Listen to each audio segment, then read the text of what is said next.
মাসিক লটারি ভাগ্য অক্টোবর 2025। মেষ রাশির জাতকদের এই মাসে একবার লটারির টিকিট কাটতে পারেন। এই মাসে আর্থিক দিকটা খুব একটা ভালো নয়, হঠাৎ অর্থপ্রাপ্তিও খুব একটা দেখা যাচ্ছে না। বৃষ রাশি অক্টোবরে কোনো সময় বৃষ রাশির জাতক জাতিকাদের লটারির টিকিট কাটা ঠিক হবে না। এ মাসে আয়ের থেকে ব্যয় বেশি দেখা যাচ্ছে, তাই লটারি কাটা ঠিক হবে না।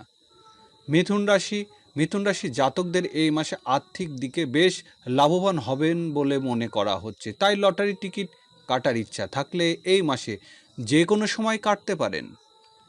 কর্কট রাশি এই মাসে কর্কট রাশির জাতক জাতিকাদের আয়ের দিক মধ্যম প্রকৃতি থাকবে। লটারির দিকে গেলে লাভ হতে পারে, আবার নাও হতে পারে বলে মনে করা হচ্ছে, তাই খুব বুঝে এই দিকে এগোন। সিংহ রাশির জাতকদের এ মাসে লটারি কাটতে পারেন। অর্থপ্রাপ্তি খুব ভালো দেখা যাচ্ছে, মাসের মধ্যভাগটা খুব শুভ। এই সময় যদি লটারি কাটার ইচ্ছা থাকে তাহলে কাটতেই পারেন। কন্যা রাশি অক্টোবরে কন্যা রাশির জাতকদের আর্থিক দিকটা বেশ শুভ, খুব বেশি অঙ্কের না কাটলেও কম অঙ্কের লটারি কেটে একবার দেখতে পারেন। তুলা রাশি জাতকদের এ মাসে খুব বুঝে তারপর লটারি টিকিট কাটবেন। অর্থপ্রাপ্তি একেবারেই যে নেই তা নয়, তবে প্রবলভাবে লটারি যোগ দেখা যাচ্ছে না। মাসের শেষের দিকে তো একবার লটারি কাছে ঘেঁষবেন না।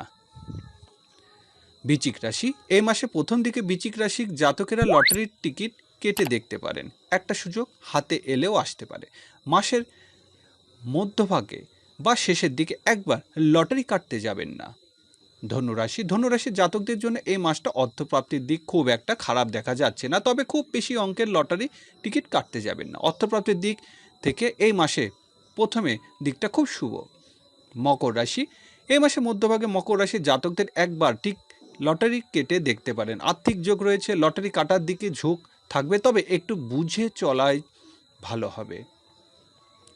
কুম্ভ রাশির জাতকদের খুব বেশি অঙ্কের লটারি টিকিট কাটার জন্য উৎসুক না হওয়াই ভালো। এই মাসে একবার শেষের দিকে খুব কম অঙ্কের লটারির টিকিট কেটে দেখতে পারেন, বেশি অঙ্কে গেলে লোকসান হতে পারে। মীন রাশি এই মাসে শুরুর দিকতে মীন রাশির জাতকদের জন্য বেশ ভালো দেখা যাচ্ছে, কিন্তু মধ্যভাগে আর শেষ ভাগে একবার লটারির টিকিট কাটা ঠিক হবে না, এতে লোকসান হতে পারে।